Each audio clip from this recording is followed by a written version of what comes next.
कार्यक्रम के संचालन कर रहे रामगढ़ जिला के जिलाध्यक्ष और कपिल जी, आज इस कार्यक्रम में शिरकत कर रहे हमारे झारखंड के लोकप्रिय नेता, पार्टी के केंद्रीय वरीय उपाध्यक्ष और गिरिडीह के लोकप्रिय सांसद आदरणीय चंद्रप्रकाश चौधरी जी, मंच में हमारे साथ राज्य प्रशासनिक सेवा से त्यागपत्र देकर भूमिपुत्र के दायित्व को निभाने वाले गोमिया के लोकप्रिय विधायक डॉक्टर लंबोदर महतो जी, मंच में महिला नेत्री, समाजसेवी और अभी वर्तमान राजनीतिक तपिश और हालात को अपनी विजय के साथ राज्य को संदेश देने वाली लोकप्रिय रामगढ़ की विधायिका आदरणीय सुनीता चौधरी जी का मैं मंच में पार्टी के प्रमुख प्रवक्ता डॉक्टर देवशरण भगत जी का, हाशमी साहब का, पार्टी के केंद्रीय नेता और शायद आज के इस कार्यक्रम में सबसे ज्यादा जोश दिखाने वाले बड़का गांव के प्रभारी और उनके समर्थकों का मैं हार्दिक स्वागत करता हूं। आदरणीय रोशनलाल चौधरी जी का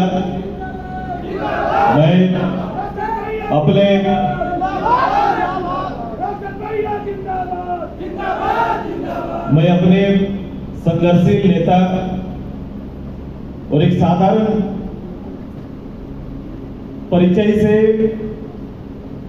अपनी मेहनत के जोर पर कम उम्र में अपने क्षेत्र के लोगों के लिए लोकप्रिय, पार्टी के लिए बेहतर नेतृत्वकर्ता, जो हमारे मांडू के प्रतिनिधि या पार्टी के जो वरीय साथी हमारे आदरणीय तिवारी जी का मैं हार्दिक स्वागत करता हूं और अभिनंदन करता हूं। मैं अभिनंदन करता हूं इस मंच में हमारे आदरणीय बरकट्टा प्रभारी नेता जी का, बरही के प्रभारी चौहान जी का, मंच में पार्टी के सभी केंद्रीय एवं जिला स्तर के नेताओं का मैं सभी का नाम ले ले रहा हूं। इस कार्यक्रम में पंचायती व्यवस्था के प्रतिनिधि के रूप में जिला परिषद के अध्यक्ष, उपाध्यक्ष, जिला परिषद के सदस्य, प्रमुख, उप प्रमुख, मुखिया, पंचायत समिति से लेकर पार्टी के जिला, प्रखंड, पंचायत इकाई तक के पदाधिकारियों का मैं पूरे रामगढ़ के, पूरे हजारीबाग जिला के विभिन्न क्षेत्र से आए हुए सभी पार्टी के प्रतिनिधियों का, पत्रकार मित्रों का, खासकर महिला नेत्री जो मंच में भी है और यहाँ उपस्थित है, उन सभी का मैं हार्दिक स्वागत करता हूं, अभिनंदन, सभी को जोहार करते हैं। मैं अभिनंदन करता हूं आज पार्टी में अपना योगदान देने वाले सिद्धार्थ जी का, जिनका व्यक्तिगत रूप से राजनीतिक पृष्ठभूमि में सीधे तौर पर आज पदार्पण हो रहा है, लेकिन उनका परिवार लंबे समय से इस क्षेत्र के अगल बगल, वो डुमरी हो, बड़का गांव हो, उन लोगों ने विधानसभा का प्रतिनिधित्व किया है, बिहार विधानसभा का नेतृत्व किया है। आज उसी परिवार के चिराग ने आज आजसू पार्टी के में पदार्पण करते हुए सक्रिय राजनीति में जिम्मेदारी ली। मैं आदरणीय अनुभवी पूर्व कांग्रेस के अध्यक्ष, जिनको मैं अभी सुन रहा था, लंबा समय राजनीति का उनका बीता है और लंबे अनुभव के साथ आज उनका योगदान हमारे बड़कागांव विधानसभा में पार्टी को मजबूत करने और परिणाम तक पहुंचाने का उनके संकल्प को सम्मान करते हैं, अभिनंदन करते हैं। मैं इनके साथ साथ कई सामाजिक नेता, कई जनप्रतिनिधि जिन्होंने आज पार्टी में योगदान किया, एक एक कार्यकर्ता का भी मैं अभिनंदन करता हूं, स्वागत करता हूं, अभिनंदन करता हूं आप सभी का। आज अरसों बाद इस तरह से लोकसभा स्तरीय कार्यक्रम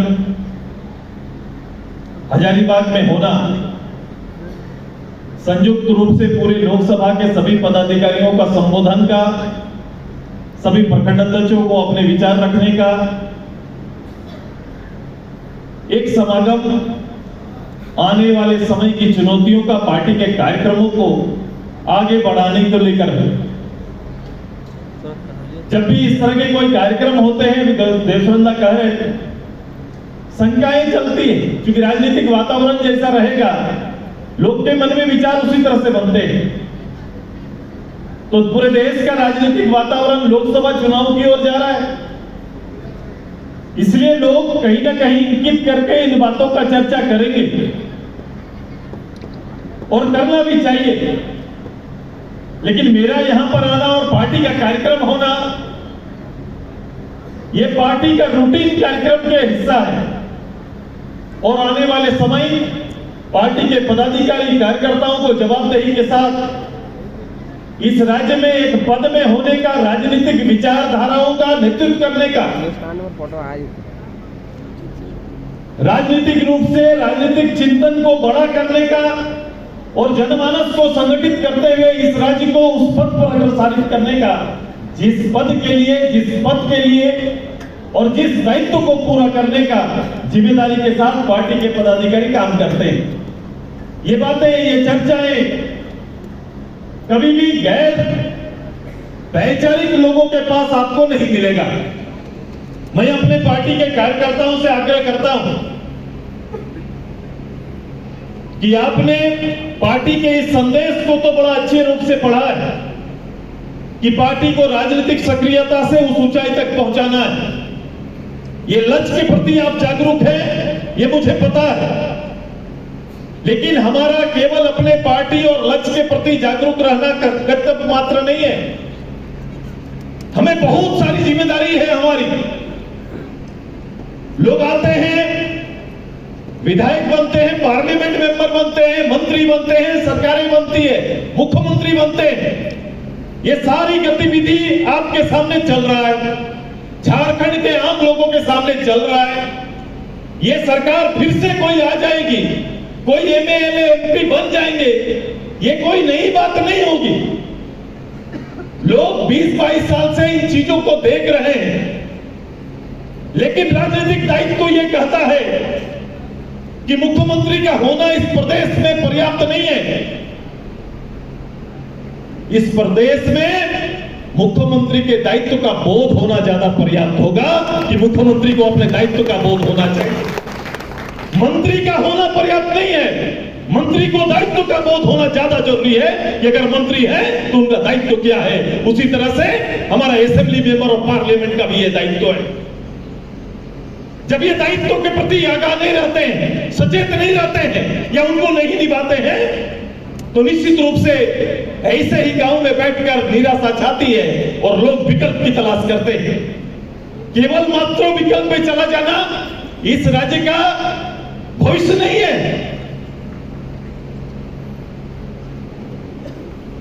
कहावत है, जैसा देश वैसा भेष।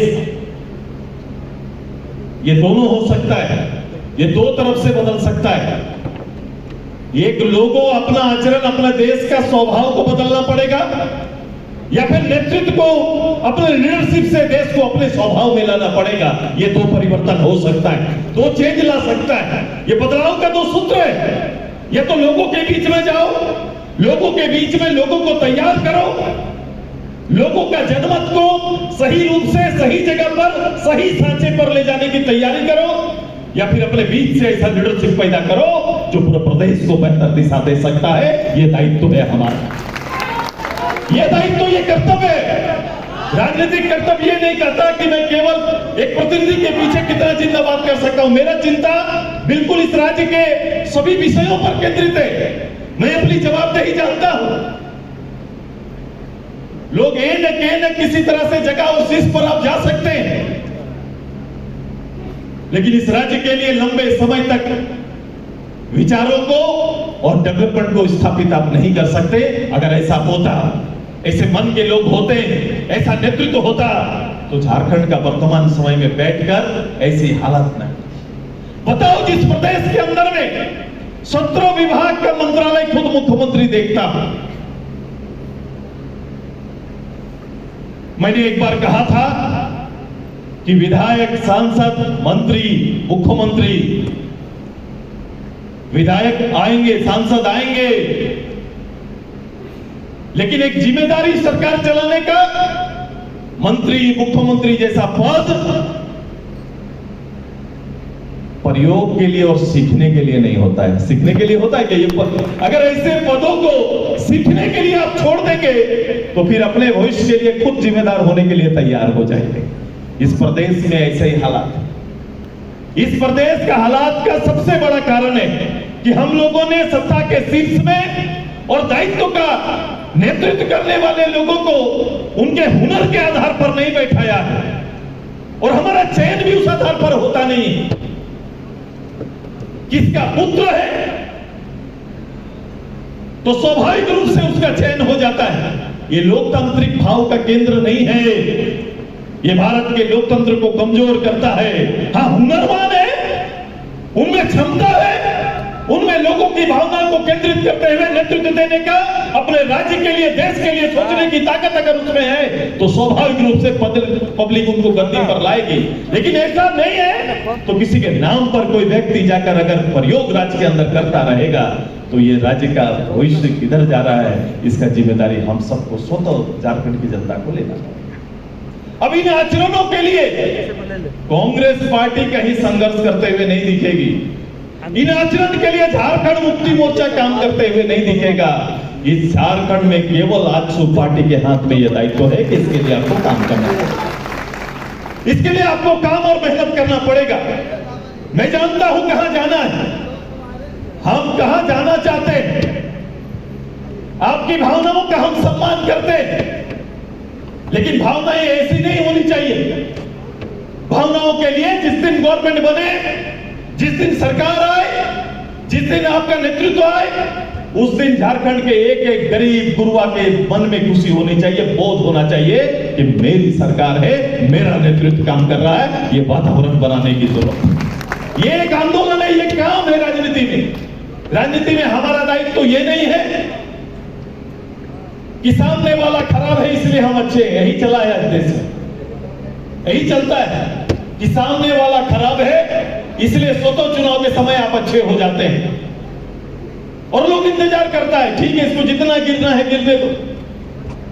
चुनाव में जब इसका विकल्प खोजा जाएगा तो हम ही उनके साथ होंगे, कोई दूसरा नहीं हो सकता है। क्या ये आचरण अपनाना चाहिए हम लोग को? ये आचरण रहना चाहिए दल का? ये कर्तव्य है राजनीतिक दल का?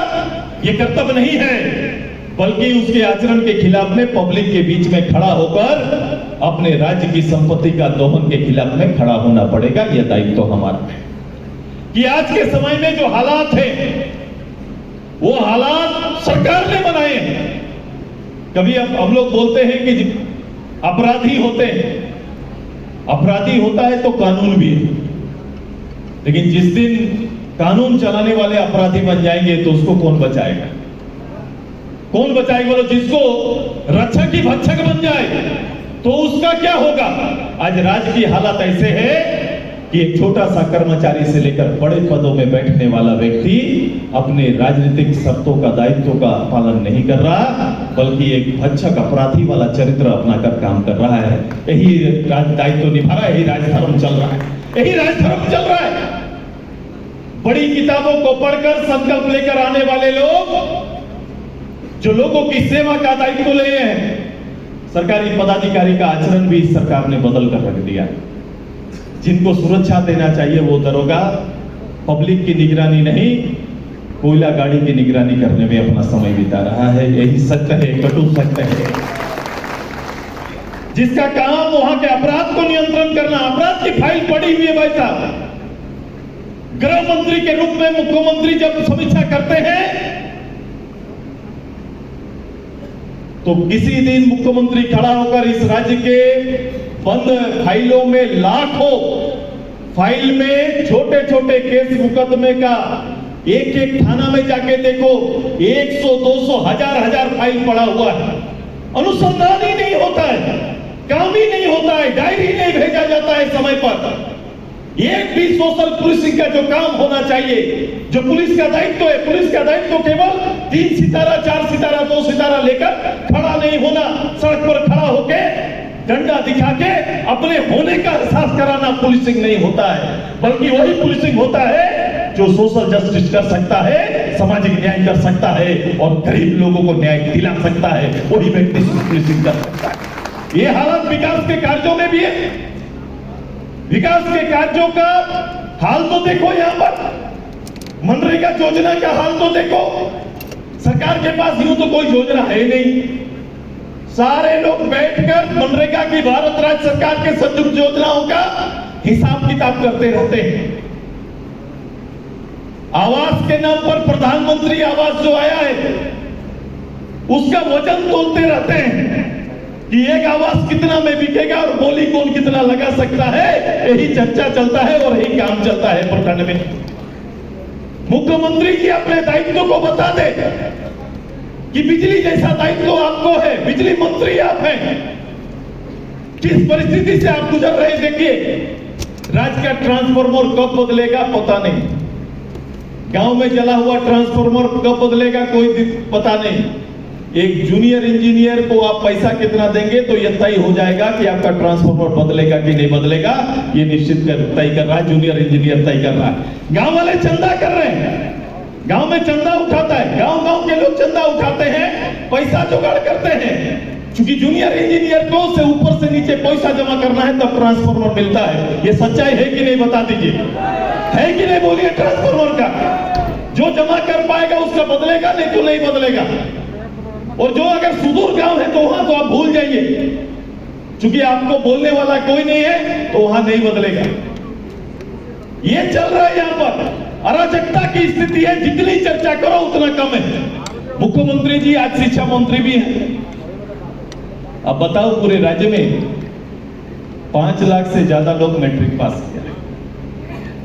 आप अपने हजारीबाग अपना ब्लॉक देखो, कोई ब्लॉक से आते हैं, कटकम सांडी देख लो, बरही देख लो, गोला देख लो, जो जहां देखना चाहते हैं देख लो। जितना बच्चा आपका मैट्रिक पास किया, मैट्रिक पास करने के बाद आगे की पढ़ाई या तो +2 विद्यालय होगा या इंटर महाविद्यालय होगा। क्या जितना बच्चा आपके ब्लॉक से पास किए जिला से, उनके लिए इंटर महाविद्यालय आपके ब्लॉक में है क्या? पूरा जिला में है क्या? पूरे राज्य में है क्या?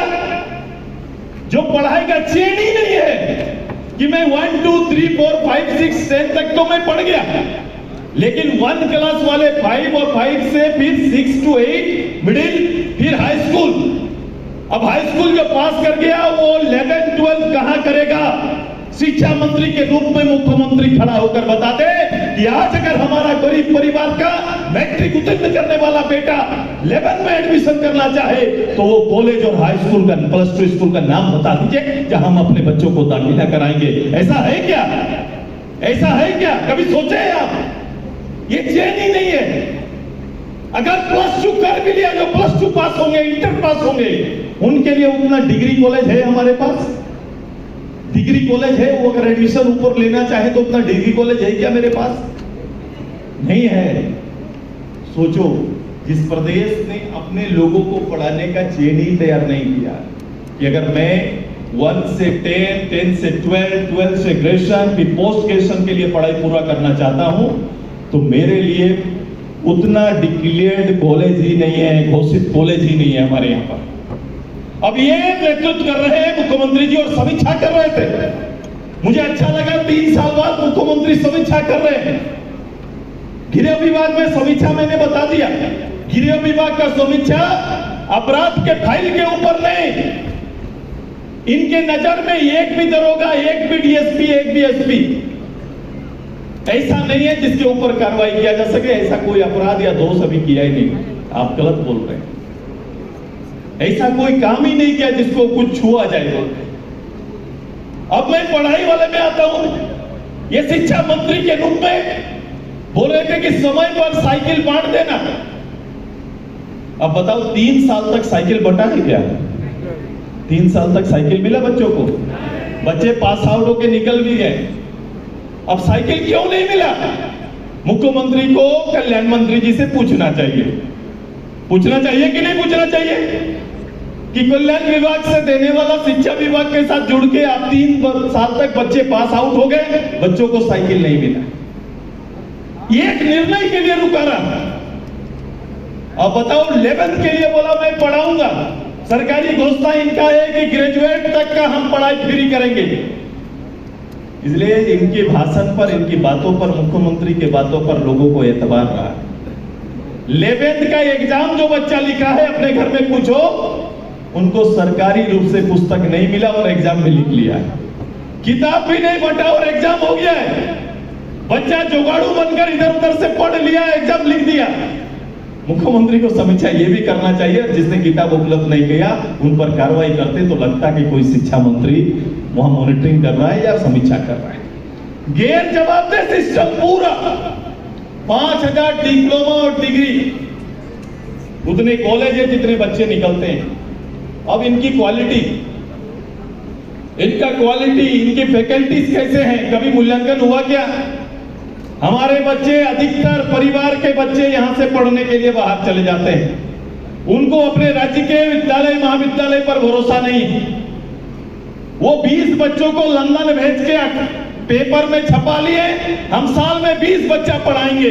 तो ये सरकार साल में 20 बच्चों को पढ़ाने के लिए है, यहाँ का 20 लाख बच्चों के लिए नहीं बना है। ये 20 बच्चों के लिए ये सरकार बनी और उसी का इश्तिहार छपता है। और इश्तिहार, आप सरकारी विज्ञापन है, आपका पैसा है, छपाते रहो, क्या फर्क पड़ता है? मैं तो इसीलिए बोलता हूं कि सरकार का विकास सरकारी खंभों पे टंगा हुआ दिखता है। सरकारी खंभों में आपका विकास दिखता है। लोगों को आपने वचन दिया था कि मैं आऊंगा 1 महीना के अंदर, यहाँ के ओबीसी, एससी, एससी के लिए आरक्षण तय करेंगे, स्थानीय नीति तय करेंगे। ये सारी बातें धरी की धरी रह गई। उनके लिए जैसे गुरुजी और झारखंड मुक्ति मोर्चा के लिए अलग राज एजेंडा था, इनका एजेंडा होता है कि ऐसा काम चुनो जिसको पूरा नहीं करना है। ये उसके लिए तैयारी भी करते हैं। हम लोग काम चुनते हैं, उसको पूरा करने की तैयारी करते हैं। ये ऐसा एजेंडा चुनते हैं और उसको ना पूरा हो इसकी तैयारी करते हैं। उसी का नाम झारखंड मुक्ति मोर्चा है, उसी का नाम कांग्रेस पार्टी है, वही चरित्र अपनाते हैं। ये कोई दायित्व नहीं, गए वहां पर बोल के आ गए, अपना बात बोल दिए, छप गए। वो जिंदा रहेंगे। 1932 में ये जिंदा रहेंगे। ये अपने को जिंदा रखने का औजार बनाए हैं और हमने स्थानीय नियोजन को आधार बनाना चाहते हैं, प्रदेश के लोगों के हित में लाना चाहते हैं। इसीलिए हमारा संघर्ष और हमारी बातें चलती, इसीलिए हम अपनी बात को बोलते हैं। और उसके 100 उपाय हैं। मैंने कहा था कि विकल्प पर चले जाओ। बंगाल के अंदर जिस तरह से शक्तियां पंचायत को दिया गया है, एक अच्छा है, अच्छी पहल है कि मास्टर तक जो टीचर है, टीचर की बहाली वो अपने बोर्ड से नहीं बल्कि सीधे उतरकर पंचायत में करते हैं। मैंने विधानसभा में भी सुझाव दिया। मैं केवल आपका आलोचक नहीं, मैं राज्य का चिंतक हूं। इसलिए राज्य के हित में, लोगों के हित में मैं अपनी चर्चा करता रहता हूं। ये जनरेशन लगातार 3-4 साल जो पढ़ के तैयार हुए, ये माफ नहीं करेगा। विकल्प पर सरकार को जाना चाहिए था कि पंचायत पर जाते हैं, पंचायत पर रास्ता था, पंचायत पे उस क्षेत्र के लोगों को प्राथमिकता देते हुए वो अगर निर्णय लेते कि जिस पंचायत में जितना वैकेंसी को बांट देते, वो बांटने के बाद अगर किसी पंचायत ब्लॉक के लिए 100 वैकेंसी होता, वहां के लिए निश्चय कर देते कि यहाँ का जो बच्चा इसको कंप्लीट करेगा उसी को नौकरी में जगह दिया जाएगा, तो किसी को किसी तरह का परेशान नहीं होता। 97,000 शिक्षक के पद भर जाते। आज अगर विद्यालय में टीचर नहीं है तो कौन सा विद्यालय है? देखो, ये एससी, एससी, ओबीसी की बात करते हैं। बोलो गांव के विद्यालय में टीचर नहीं है। गांव का 1 to 5 एक पारा टीचर चला रहा है, तो गांव के उस विद्यालय में किसके बच्चे पढ़ते हैं? तो कोई एसटी, एससी और ओबीसी का ही बच्चा पढ़ता है कि नहीं? बोलिए, पढ़ता है कि नहीं?